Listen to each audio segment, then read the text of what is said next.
Hello there, my name is Kimberly Bryant, and I am a licensed nursing home administrator for the state of Colorado. I also have a master's in healthcare administration. I am a certified Montessori dementia care provider, and I am certified to provide TPA SNO's positive approach to care. Today we're going to be learning about dementia. There are approximately 1.5 million people that live in long-term care communities, and approximately 75% of those people are living with cognitive impairment or dementia. The definition of dementia is a group of disorders involving pervasive, progressive, and irreversible decline in cognitive function, resulting from a variety of causes. Please enjoy the following video that will explain a little bit more about what dementia is. What is dementia? Dementia is the name for a group of symptoms that commonly include problems with memory, thinking, problem-solving, language, and perception. In a person with dementia, these symptoms are bad enough to affect daily life. Dementia is not a disease in its own right, and it is not a natural part of aging. Rather, the symptoms of dementia are caused by different diseases that affect the brain, including Alzheimer's disease. Dementia is caused by a loss of nerve cells. It is a progressive condition, meaning that symptoms gradually get worse. This is because when a nerve cell dies, it cannot usually be replaced. As more and more cells die, the brain starts to shrink. This can sometimes be seen in a brain scan of someone with dementia. These scans show a slice through the middle of the brain from the front, like looking through the middle of a stick of rock. They show what happens to the brain of someone with Alzheimer's disease as their dementia progresses over several years. Note how the black areas become larger. This is because the brain tissue, the grey areas, continues to shrink or atrophy as nerve cells die off. Common symptoms of dementia include problems with day-to-day memory, concentrating, organising and planning, as well as difficulties with language and visual perception, and changes in mood. However, each person will experience dementia differently, and the symptoms depend on the areas of the brain that are affected. For example, if cells in the temporal lobes start to die, that person might have difficulties with their language. Nerve cell death in the occipital lobes can cause problems with vision. There is currently no cure for dementia, and many of the diseases that cause it are terminal.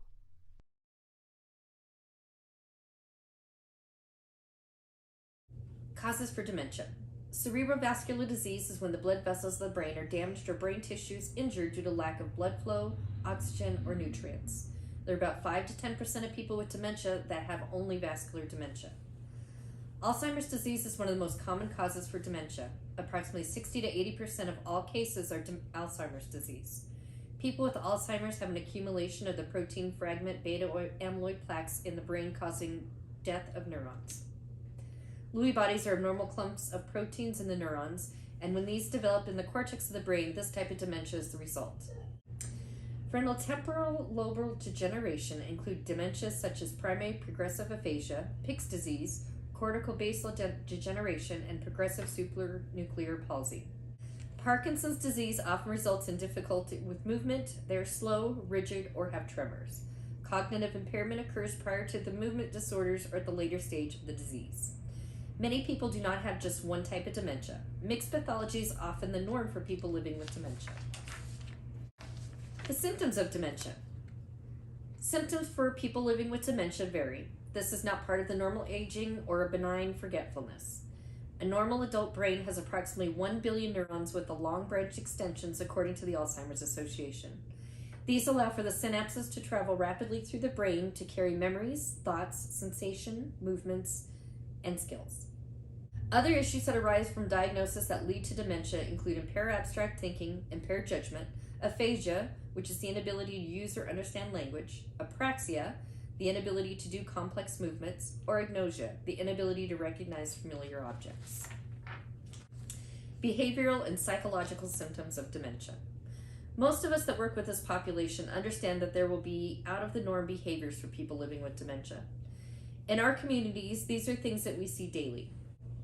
What we do know is that often the behavior is caused by others along with unmet needs. These needs can be hunger, boredom, pain, illness, fear, the need to use the toilet, thirst, loneliness, sense of loss, or being overstimulated or understimulated. Some types of dementia have a higher occurrence of these behaviors, and we often use their official diagnosis to help us address those behaviors.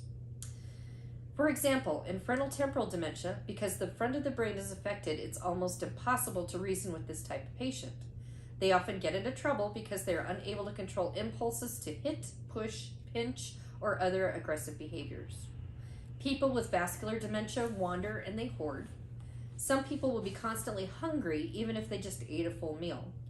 Others never eat because they said they just ate. Bathing is often an issue, and people living with dementia often refuse bathing. Some people living with dementia are extremely affectionate, and others do not wish to be touched. Now go ahead with your partner and ease off, and I'm going to tell you what to say. You ready? Yeah. And you need to practice. Here's what I want you to say. Move this hand out from between the two of you, because what you're doing is letting whatever you're worried about get between the relationship, and that's not going to help you in this case. Because what starts to happen is you don't even see the person. You're so busy being upset about whatever that is, you're forgetting about this relationship, which is the most important thing. Look at your person. Really look at them now. Turn and look. I know. Yeah. And here's what I'm going to have you say to them. You ready? I'm sorry, I was trying to help. Now, as soon as they say that, what happens? Your intensity goes way down because they're apologizing for really intruding. And it's an acknowledgement that what they did wasn't the right thing for you. And that's a real important thing to get out there. Now, let me show you the next time. We've got some more words to practice. Okay, here's the second word you're going to practice. I'm sorry I made you angry. Try that one. I know. You're absolutely right. I had no business making you feel like that. So try that one. I'm sorry I made you angry. I'm sorry I embarrassed you. I'm sorry I made you feel stupid. I'm sorry I didn't mean to, but I treated you like a child. Now here's one of my favorites. I'm sorry. This is hard. Because what I'm acknowledging is this is really hard for me too. Because the person with dementia thinks we're in this and that we're not having a hard time. It is incredibly important that you say out loud how hard this is. Because if you don't tell me, you think I know, and I don't.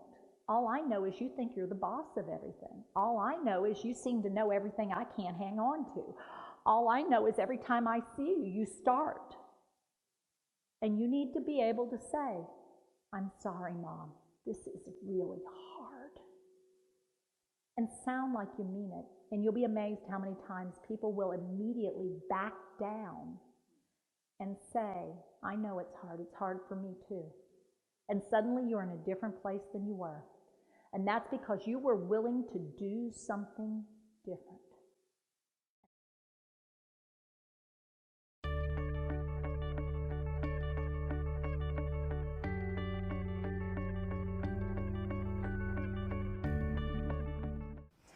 So with this disease, we know that with your 5 senses, you're going to change in your visual abilities, your auditory processing abilities, but not your ability to hear sound, your sensation and your movement, what you feel and what you do, what you smell, and then what you taste. All of those are going to change, and you lose safety awareness before you lose curiosity. With vision, your field is getting smaller and smaller and smaller. It's particularly important for us to recognize when a person's in early stages of dementia. They're a diamond. And in other words, these are Allen levels. And what we're talking about here is they have vision that's like a scuba mask. They've lost the sides and the top, but the center's pretty good. When they go from that to having binoculars, there's a real important difference Because when you have a scuba mask, what you're going to be able to do is see the plate in front of you and the person across the table. Once you develop binocular vision, you can either look across the table or look at the plate down in front of you. But you can't do both at the same time. It's one or the other. You have social vision or you have a task vision. And every time you switch, you have to readjust everything. So if I'm looking and talking at you, I don't realize something's going on right here. And if I'm looking down like this, I don't realize there's anything out there. And after that, it gets even worse. Because now I look at objects and I don't know how to use them. I don't know what they're for. I see it, but I have a hard time identifying what it is and then what you do with it. So I have apraxia. And then I have to figure out, now how do I get started with this? I have to remember the sequence in the organization. So I pick this thing up, and I may know it's a fork, but then how do you use a fork? How do you hold a fork? How do you manipulate a fork? And how do you pick things up? And which things do you use a fork for, and which do you use a spoon for? It gets complicated. And then comes the time when I can't get my two images to line up, and my brain decides, well, okay, we'll just pay attention to one. So I become monocular, and I lose all depth perception. And it's amazing how quickly you can get yourself into trouble, because when you have just one eye looking about, if you were to do this, look at your index finger and then track your index finger down to touch something on the floor. What you're going to realize is you don't have a sense of how far away that is. And if you're relying on your feet and your legs and the muscles to organize things, they get tricked, because what they're relying on is the visual information to make adjustments, which means you're very at risk for falls.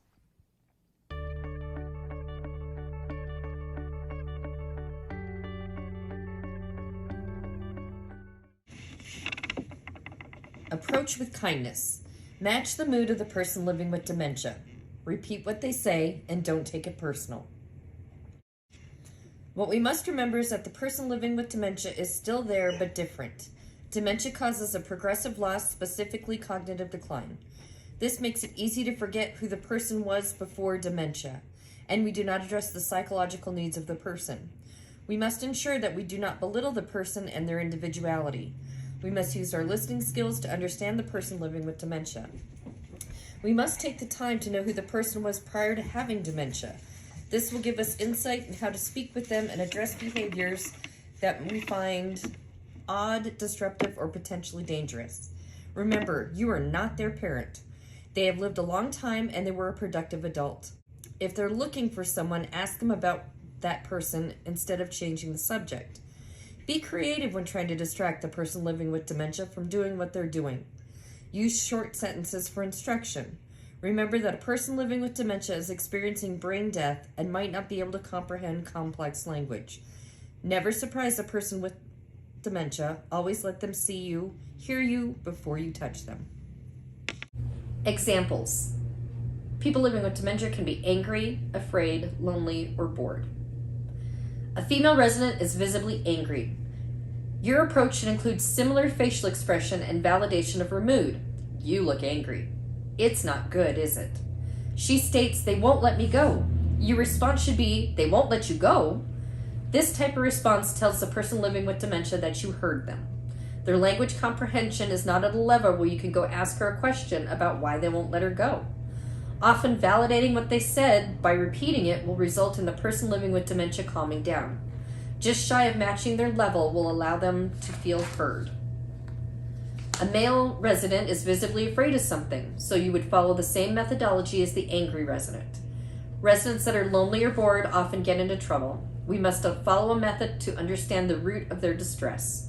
Often these types of behaviors are due to unmet needs. Wandering and elopement. People living with dementia are at significant risk of becoming lost, and wandering is a behavior that is troublesome for the families, the resident, and the staff of long-term care communities. More than 60% of people living with dementia wander with consequences ranging from minor injury to death. If a person living with dementia wanders off and is not found within 24 hours, approximately half of those will suffer serious injury or death. Although walking can be a pleasurable activity that promotes fitness and provides an outlet for stress and feelings of independence, there are also negative outcomes. Some of those potential problems include malnutrition, dehydration, and sleep deprivation. Falling and elopement are both potential adverse events for people living with dementia. This behavior also can cause other people living with dementia to be agitated with the person wandering, which can cause resident-to-resident incidents. Solutions to wandering, especially elopement, include modification of the environment, such as barriers to exit doors, including visual and physical, door camouflage, door alarms, and activity programs to keep the resident engaged.